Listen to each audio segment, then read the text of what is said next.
if you want a better life, then dream bigger, learn more, and take bigger and better actions with it. Because that nothing frustrates me more than somebody that will dream big and learn massive things, but take zero action with them.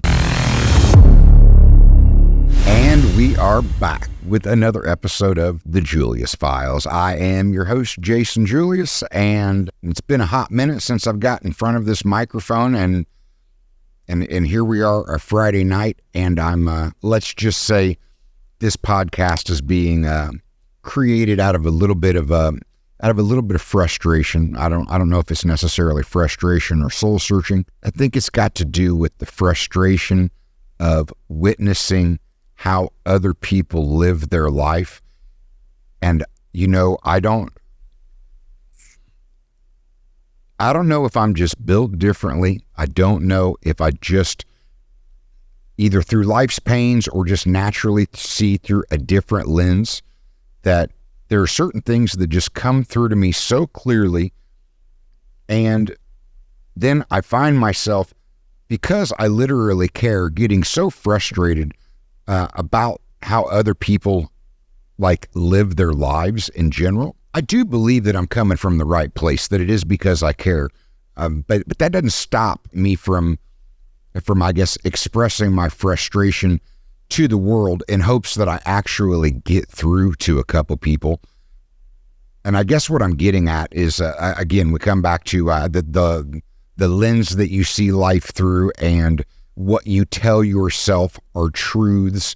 That the frustrating part is, I know you need to open yourself up and be more malleable, because I just know it to not be true. But I guess what I'm getting at, and again, because we come back into the, on a bigger realm, we're talking about delayed gratification. But it's also a lot more about how people are seeing the world. And some of it is the entitlement mentality, where it's people are literally sitting there waiting for somebody to save them, or waiting for somebody to step in and take care of them. And I don't get it. I don't get it to the point that I will literally say, I just don't believe that anybody is going to save you.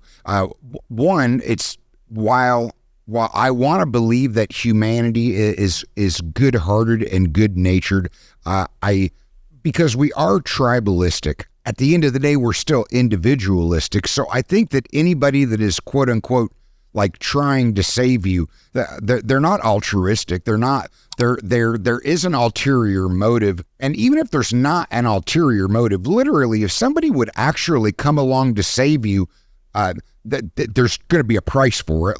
Nothing is free in life. There is always a price. So if you're waiting for somebody to save you, ultimately you're going to be ceding control to that individual, which just comes back to I think that the only really noble and righteous thing that you can do is teach and guide people to save themselves. So I guess what I'm getting at when I say that is that, so one, I come across an individual that they're literally sitting there, that they don't see through the lens that a man, and I don't know, I don't even know if you want to call me necessarily conservative, but I do see things through a certain lens. I believe it is a man's job to protect and provide. And there are varying levels of manhood and masculinity, but in all generality, it's generally a man's job to protect and provide. So when I see a weak or a soft man that they're sitting there literally acting weak or soft, and they're waiting for a woman to come save them, that just totally blows my mind, because I'm you look at a woman, and while not all women are soft creatures, I know some pretty hard women. Generally, women lead with their feelings and emotions, so they are a little more soft and a little more fragile. So when I see a man being soft and fragile, I'm thicken your skin, wake up. What is it that you have to be?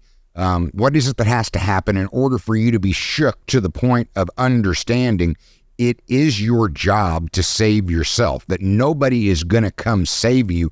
And you get your brain so twisted and engulfed in waiting on a woman to come say the right things and come do the right things. And all you're doing is literally letting yourself waste away. It's depressing, because whether we're talking about masculinity or whether we're just talking about people wasting their lives away because they are waiting on someone or something to come save them, to come help them. And I'm like, I don't know how many different ways it's been put across to me. I don't know how many times I've seen it. Like, nobody's coming to save you. I'm not going to deny that if you show appropriate high character and you are willing to own your mistakes, that there are people that will come to your rescue to help you help yourself. But the minute that they see that you're just waiting for them to come rescue you, either one, they're going to let you sink, or two, there's going to be ulterior motives where they're going to be thinking about what they can get out of the deal. And ultimately that comes down to controlling you. So then we get to the next piece of that where I'm like, how do you teach or guide somebody to save themselves? Then we get into, well, you've got to learn. You've got to dream. And honestly, I'm not a proponent of dreaming small. Like, if you're going to dream big. And I'm at this point, and I'm honestly, I can tell you 20, 25 years ago, I might not have had this same statement or answer. But you've got to learn. You've always have to be learning. It's a question of, is it learning through experience, or is it pointed, you're going out of your way to learn and educate? I have said many times, I am not self-made. It took a lot of people, a lot of influence, a lot of experience for me to be the man that I am. But I am an autodidact. I am self-taught because I fell in love with reading. I made it a point of learning something every day. And even from the shitty people and shitty experiences that I encountered, I still look to find the actual lesson. Here's where we get to another frustration. There's no point dreaming big, and there's no point going on a learning journey if you're not going to do something with it. If you're not going to get off your ass and actually do something and apply the learning and literally move forward with the vision of the dreams, then it is pointless. But at that point, then you're actually having to accept holding yourself accountable to say, you're going to go nowhere. You're literally going to have a pointless, fruitless life. And a very wise man said that there is no purpose to life. The only purpose to life is what you assign it. Okay, I have long said that I assign connectivity. Like, when I think about the overall purpose of life, it was through a story that I read where they talked about a man that had been locked in solitary confinement for a year, and then they were scratching their head wondering why he went crazy. And I'm like, it doesn't take a rocket scientist to put two and two together to say, if you literally force somebody into solitude and give them no connectivity for a year, there is a very high likelihood that they will in fact go crazy. Like, there is an extreme purpose of connectivity that resonates with me, that when there is no meaning or purpose to life, aside from what you assign it, it's very easy for me to come to the conclusion that life is about connectivity. It's just that then you parlay that into, if we are a tribal, if humanity are tribal people, you want to contribute to that tribe. In general, if you are in a relationship and everything is based on relationships, if you don't want to be seen as a piece of shit, you want to give as much as you take, because that life is made up of givers and takers. And I really see the ones that give and never take anything in return. A lot of times those end up being the people that are just walked over, because they're seen as prey because they're just willing to give. They're never willing to take. I really believe in the laws of reciprocity. I truly, personally believe I am a giver, but I still take. And my problem with people are the ones that they come into a group or a society and all they have a desire to do is take and take advantage of, and they have no real intent of giving of anything. And what I'm circling back around to is that, like, in order for you to contribute, you need to learn. You cannot come in today and contribute to a group and not learn a new skill or have a new original thought. And you cannot come into a group and think that you're going to continually engage in the same conversation because you didn't have any new epiphanies. You didn't open up your brain to thinking about anything new. If you do not attempt to learn on some level from something in some manner, what is it that you literally have to actually contribute to the greater good? I mean, everything where they talk about your mind evolving, your thoughts, your opinions, your goals evolving, that's because you're learning. And the more that you learn, the more that you can contribute. So then we move on to the next piece of that. If you are dreaming, if you are learning, you have to do. So then we get back into delayed gratification, because I think where they say with every action there's an equal and opposite reaction, there is delay. Like, I don't care. I mean, if you shoot a gun, there's a millisecond before the bullet actually hits the wall. There is a delay. In any action that you take, there is a delay.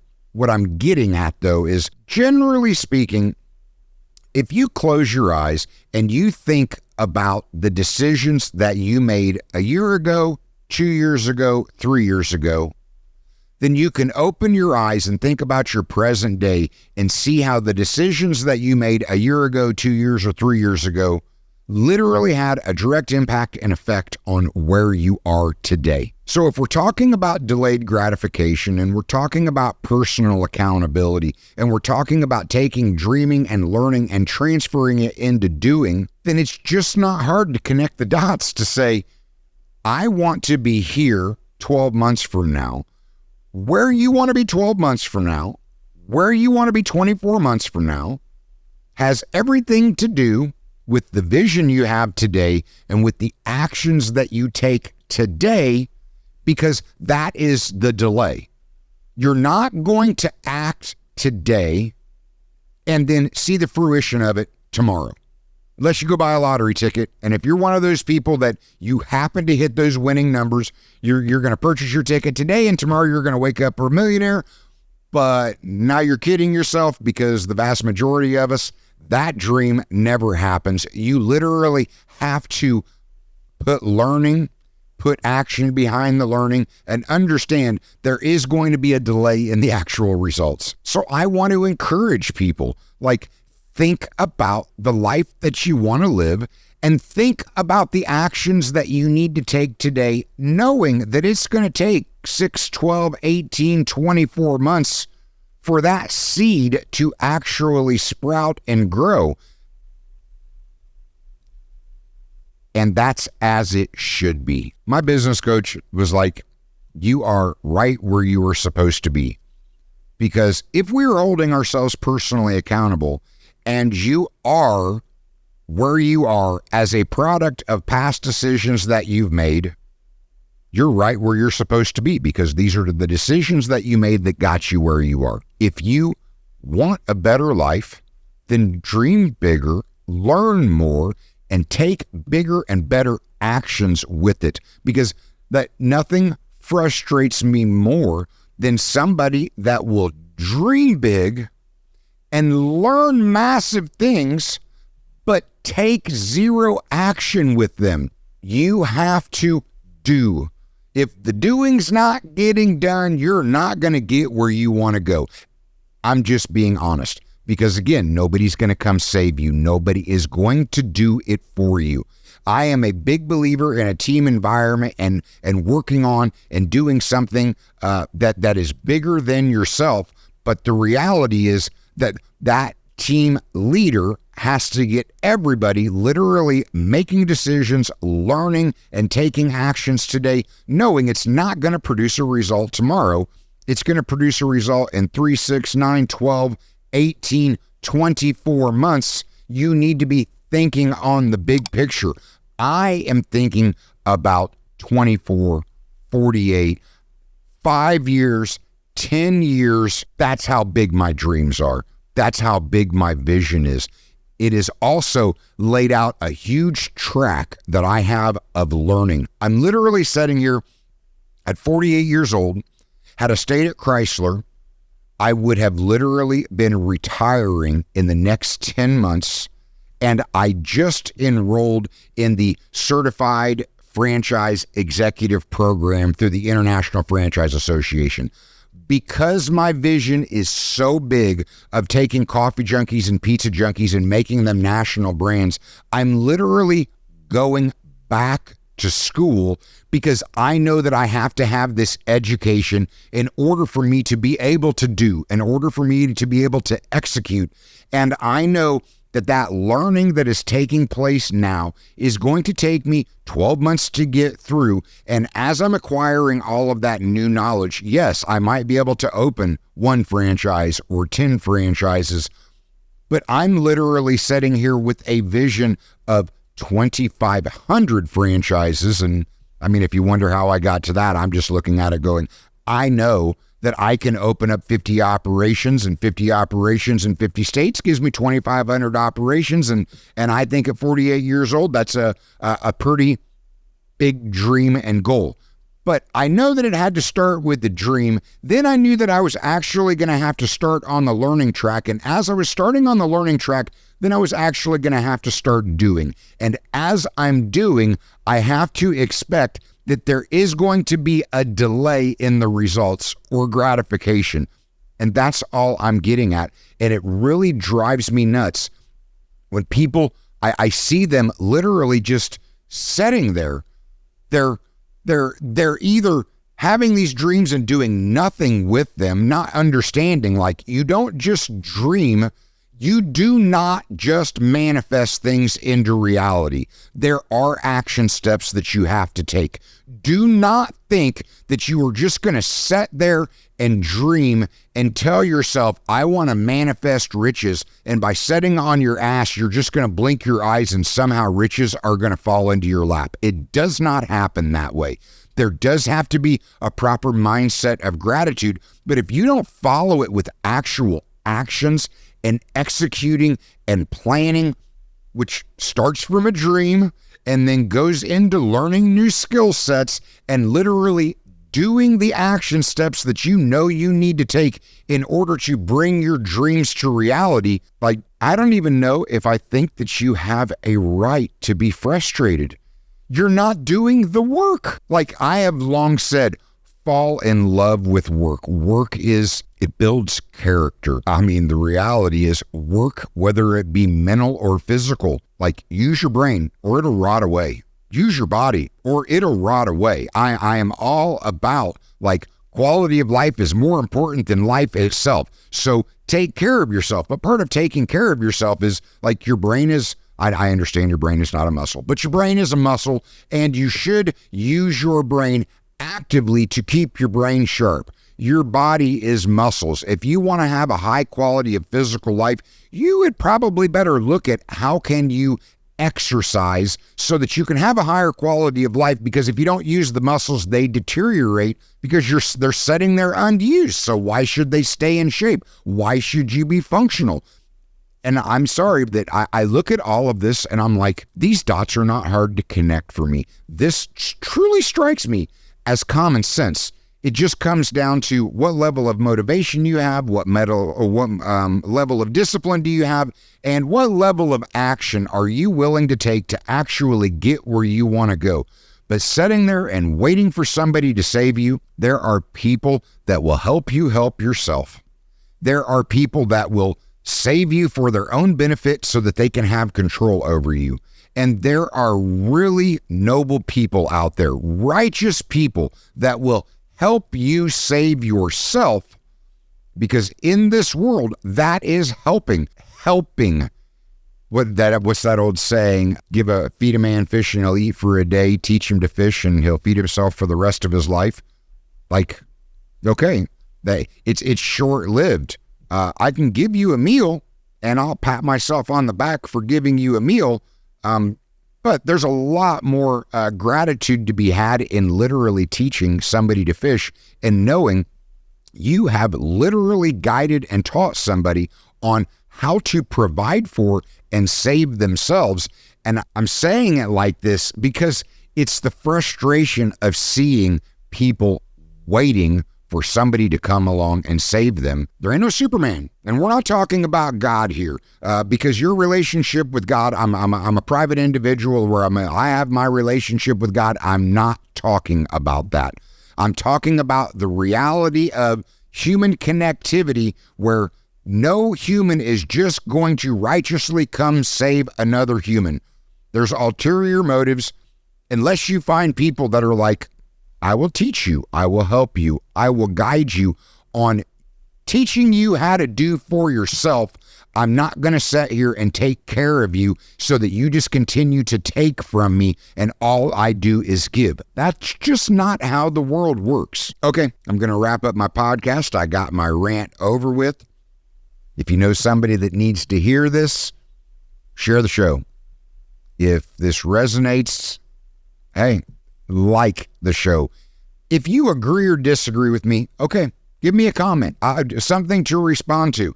If it's a comment worth literally elaborating on, I'll make a full podcast episode out of it. But when it comes to the podcast itself, and we're going to change things up here and there, I've got some podcast interviews on the way.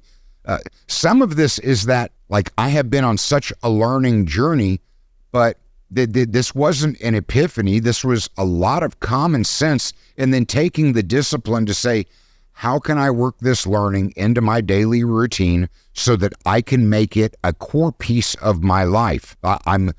Everything is respect, rapport, reputation. I'm literally sitting here going, what kind of life do I want to live?